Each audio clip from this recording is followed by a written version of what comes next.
Hey there, and welcome back to another Transformers Studio Series Gamer Edition figure analysis. Contrary to what I initially thought, we actually do have one more figure reveal for the year.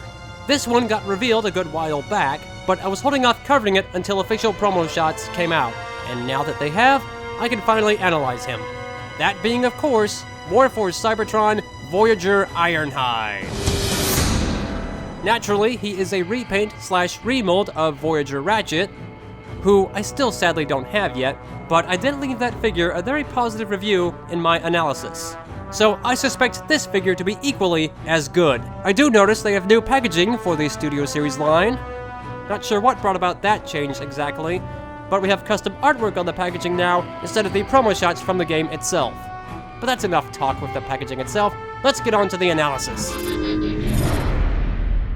And here we have Voyager Ironhide. For accessories, he has the EMP shotgun, which I'm glad they went with that, because that is exactly the weapon I would have given him. And he also comes with a standard axe. So, pretty good on the accessories front, but how does he compare to his in-game counterpart? Let's have a look. Okay, well, mold-wise it looks as pretty good as Ratchet did. The deco, though, I'm not quite sure about.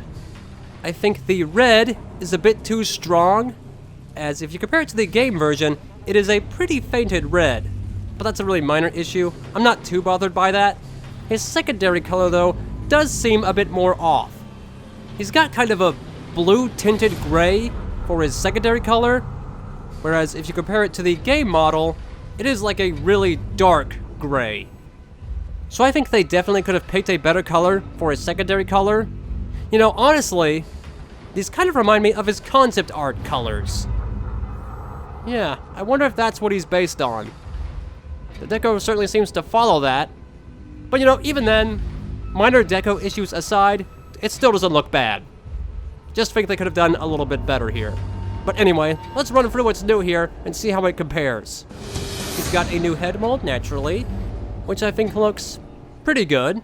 Might be missing some energon lights there, but overall, it looks fine. Then, he's got his chest, which again looks pretty good. Though I do notice there is a red section on the side there that should be painted to match his secondary color. It's just to the side of his ribs there. Might be missing some inner detailing he could have gotten, but overall, it looks fine. Then we've got his new shoulders, which look maybe a bit too small, but again, that could just be because of how the mold is set up. And even then, it still doesn't look too bad. Although, the armor on his lower shoulders is painted wrong. It should be red, not blue-gray. So, that's a little bit off. But again, minor nitpick, not a deal-breaker or anything like that. Arms are generally the same between Ratchet and Ironhide, so I won't waste any time on that. I have seen some complaints about his EMP shotgun shape. The inside of it does seem a little bit off for some reason. It's hard to tell from this angle, so I can't make a final call from here. Maybe once we see more shots, we could judge it better. But for now, it's not a huge deal to me. Leg-wise, the deco seems to be pretty on point. You know, since Ratchet and Ironhide basically have the exact same legs, there was never really going to be much of a difference here outside of the deco. Which I think they did about right. I don't really have any complaints.